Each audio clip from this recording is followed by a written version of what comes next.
কথাতে আছে না, মামা বাড়ি ভারী মজা, কিলচর নেই। ঠিক সেটাই, আমার মামা বাড়ি আসতে সত্যি খুব ভালো লাগে।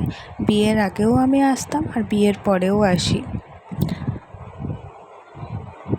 আর সন্ধেবেলা আজকে আমরা খেয়ে নিলাম ঝালমুড়ি, মানে ওই পেঁয়াজ, মুড়ি, চানাচুর এসব দিয়ে। আর আমার মেয়ে এখানে এসে বেশ খুশি, তবে কারো কোলে যাচ্ছে না, আমার কোলেই থাকছে। অচেনা সবাই, তাই কারো কোলে যেতে চাইছে না। তো দেখো আমার সাথে বসে খেলা করছে। সোনা, তুমি কি করছো? কি করছো তুমি? কি করছো?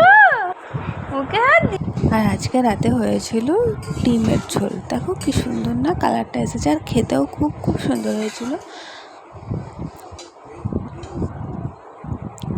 তারপর আজকে রাতে খেয়ে নিলাম গরম গরম ভাত আর ডিমের ঝোল আর পটলের তরকারি।